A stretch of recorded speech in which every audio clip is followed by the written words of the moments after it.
അവതാരകയായി വന്ന് കേരളത്തിൽ ഏറ്റവും തരംഗമുണ്ടാക്കിയ താരമാണ് രഞ്ജിനി ഹരിദാസ്. ഇക്കാര്യത്തിൽ ആരൊക്കെ വന്നു പോയാലും രഞ്ജിനിയുടെ തട്ട് തന്നെ ഇരിക്കുമെന്നാണ് ആരാധകർ പറയാറുള്ളത്. ഇടയ്ക്ക് പല വിവാദങ്ങളും വിമർശനങ്ങളും ഒക്കെ രഞ്ജിനിയുടെ പേരിനൊപ്പം ഉണ്ടായിരുന്നുവെങ്കിലും അതൊക്കെ മാറിയിരിക്കുകയാണ്. ബിഗ് ബോസിലേക്ക് മത്സരിക്കാൻ പോയത് മുതലാണ് രഞ്ജിനിയെക്കുറിച്ചുള്ള വിമർശനങ്ങളൊക്കെ അവസാനിച്ചത്. ശരിക്കും താരത്തിന്റെ സ്വഭാവവും രീതികളുമാണ് പലരെയും ചൊടിപ്പിച്ചിരുന്നതെങ്കിൽ ഇപ്പോൾ വലിയ ആരാധക പിന്തുണയും ലഭിക്കാറുണ്ട്. 40 വയസ്സിലേക്ക് കടന്നതിന് ശേഷമുള്ള ജീവിതത്തെ പറ്റിയാണ് കഴിഞ്ഞ കുറച്ച് കാലങ്ങളായി രഞ്ജിനി പങ്കുവെക്കാറുള്ളത്. ഇപ്പോഴത്തെ താനൊരു ശ്രമകരമായ ദൗത്യം ഏറ്റെടുത്തുവെന്ന് പറഞ്ഞെത്തിയിരിക്കുകയാണ് രഞ്ജിനി.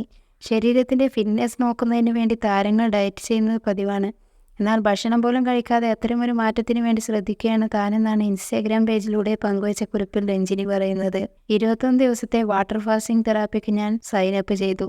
തീർച്ചയായും എൻ്റെ മാർബിൾസ് നഷ്ടമായെന്ന് നിങ്ങൾ കരുതുന്നുണ്ടാകാം. എന്നാൽ പ്രത്യക്ഷത്തിൽ ഈ ഫാസ്റ്റിങ്ങിന് അതിശയകരമായ ചില ഗുണങ്ങളുണ്ട്. അത് നേരിട്ട് അനുഭവിക്കാൻ ഞാൻ ആഗ്രഹിച്ചു. കൂടാതെ ഞാൻ സ്വയം ഒരു വെല്ലുവിളി ഇഷ്ടപ്പെടുന്നുണ്ട്. ആദ്യത്തെ 1-2 ദിവസം കാര്യങ്ങൾ വളരെ എളുപ്പമായിരുന്നു. പക്ഷേ ഞാൻ സത്യസന്ധമായി പറയുകയാണെങ്കിൽ ഇന്ന് 3-ാം ദിവസമാണ് ഇതൊരു തെണ്ടിത്തരമായി പോയെന്ന് എനിക്ക് തന്നെ മനസ്സിലായത്. എന്നിരുന്നാലും എനിക്കിതിലൂടെ ശക്തി ലഭിക്കണം. ഒരിക്കൽ എൻ്റെ ശരീരം ഓഫ് ആക്കി പൂർത്തിയാക്കിയാൽ അത് പ്രത്യക്ഷത്തിൽ സുഖമായിരിക്കണം. അതുകൊണ്ട് ഞാൻ വിശപ്പോടെ കാത്തിരിക്കുന്നു എന്നും പറഞ്ഞാണ് രഞ്ജിനി എഴുത്ത് അവസാനിപ്പിക്കുന്നത്.